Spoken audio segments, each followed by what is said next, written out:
Oh, Bob. Oh, my God. Oh, these feet. Ugly. Yeah, well, not only that, they're a little painful. So if you're having consistent nagging foot pain and you want to avoid meds or seeing a doctor, you're going to want to see this video because we're going to show you some of the primary causes and ways to fix this. Absolutely. What do you say, Bob? Anything else? Absolutely. Absolutely is all we need. Bob and Brad, the two most famous physical therapists on the internet. All right, so there's three big sources of foot pain. We're going to cover all three. The first one is forefoot pain. In other words, it's here in the forefoot, right? They call them the MTP joints in the therapy world, medically speaking, but it's right there. One of the causes is bunions. Very common. Yeah. My wife has them. Your wife has them. And one of the big causes of bunions is people wearing the wrong types of shoe. So we've got examples here. A typical shoe, and this one is not even real bad, but this is pointy. This is a running shoe, and it's pointy, and it actually forces your toes together. Dress shoes are much worse. Right. If you want to get a... High heels are way worse. Yeah, that's why mostly females have bunions. Right.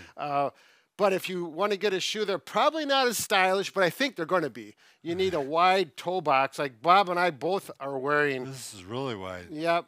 You can see if you compare pointy versus the extra width, and you can feel it when you put your feet in there right away. So make sure you wear the proper shoes.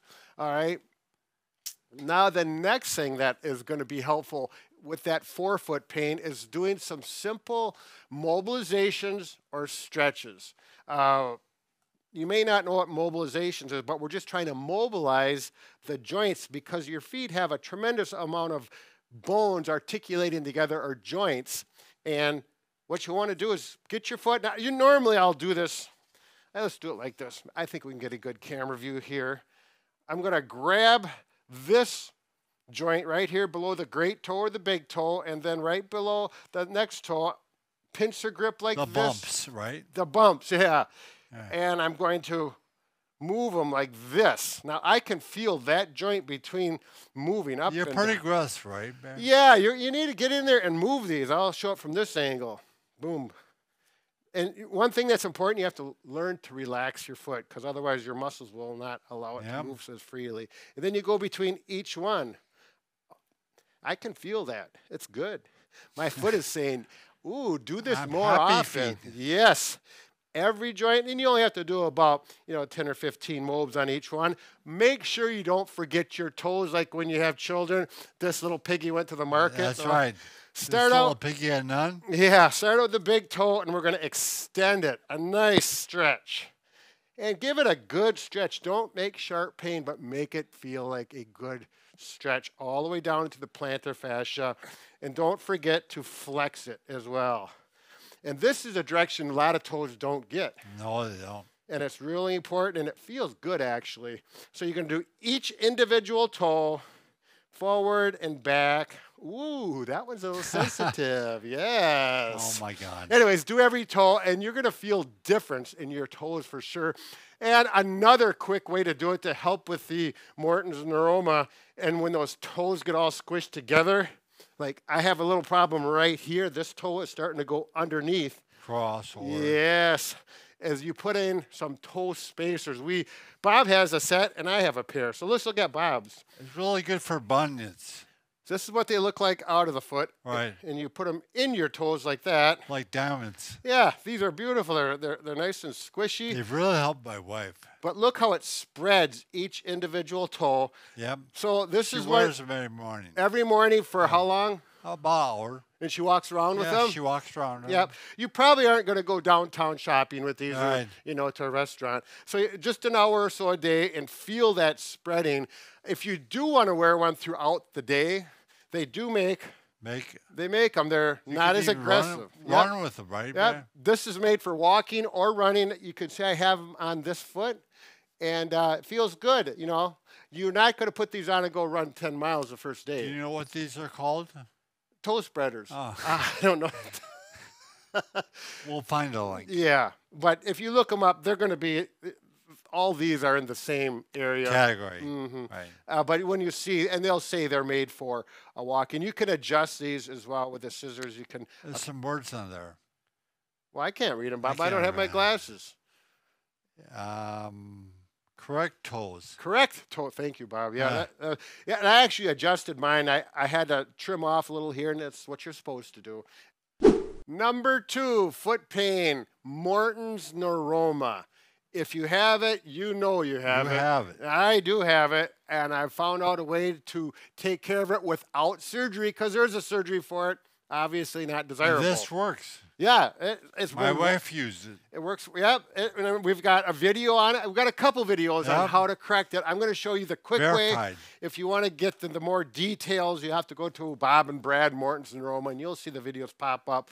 But right here, right at the right about the 4th metatarsal joint, there's a nerve bundle, and that nerve bundle gets irritated, and it's a little oversized, and it hurts like the dickens when it's H-E-L. H-E-double-L, toothpicks, whatever. Right. But what I've found, and I didn't invent this, but I looked up to it, is you take the insert out of your shoe like this, and on the bottom of it, this is the area where you need to put some cushion. And what happens is, instead of the force going on the nerve bundle, we're going to spread it out. Yep, transfer it up into the forefoot or the arch a little bit, and that's the area. Now you can buy stick-on Morton's Neuroma pads, or you can go for, I don't know how much, but you can go to the dollar store and get these felt pads that go on the bottom of chairs. Yeah, and it works really good. You stick it on there, and they come with different sizes. So you're not on the airplane, right? No, you're not on the Morton's Neuroma. You're inside in this direction. Yeah, a little below it. Exactly. And you'll know. Stick it there, put it in your shoe, put your shoe on. Experiment. It will immediately drop the pain. If it's at an 8, you should get down to at least a 2. And you'll have to move it around a little bit. You probably won't get it the first time. A little experimenting, but it works well. It's inexpensive, and it saves you a trip to the doctor. Beautiful. All right. Number 3, heel pain. Or usually plantar fasciitis. Yes. And typically it's right in this area if you push down hard. I've had more patients than I can remember where it's like, does it hurt here, here, here? No, does it hurt here? Ow! Ah! That's the spot. The plantar fascia is a tissue that goes all the way here, connects at that point, gets irritated, and it can be irritated for months. Right. Now I'm going to show you one key stretch that helps a lot of people. We talk about stretching the calf muscles, which is important. Oh, look at that. So you're going to stretch your calf muscle. This is one of the stretches. But one thing that's important is that you stretch the toes or the big toe. Right. Pull it up, and you can do it just like I'm doing it here before you get out of bed in the morning. Stretch, and right there is that fascia. Ooh, it feels good. Do this before you put weight on your feet. Now, there's a number of tricks for plantar fasciitis. If you go to bobandbrad.com, that's our website, go to the programs tab. We have a whole set of videos specific for this treatment. Right. And we, along with it, we have PDFs. Which is a printout. If you're not familiar with PDFs, it'll show you the exercises and a review of each video. There's no charge. It's all free. Not even an email address. Right. So that'll clarify everything. Yep. You can massage the bottom of your foot. Now that fascia is here, and you can work those thumbs and do some splaying like this, work some cross friction until your thumbs wear out. Then if you happen to have a massage gun, this really saves your fingers from getting arthritic. And if it hurts, go around it. Yeah. Use the ball head. Now, don't go directly in on it. It's too aggressive. You're going to go sideways. Sideways. Yep. And do that across there. And like Bob mentioned, it'll bump along. Yeah, so. Exactly. So you work that. When you get to that sore spot, if it makes it hurt, stay away from it like Bob mentioned. Dance around it. You can even work the calf muscles to get those to relax. Absolutely. And then stretch them. This just feels good. It sure does. Well, we're running over time, Bob. We're starting to babble. Anyways. Right. I'm sure that one of these options for foot pain is going to help you out one way or another. Good luck, and make sure you take care of your feet. Yeah, thanks for watching and listening to us, because that's the way it is. Babble. Yeah.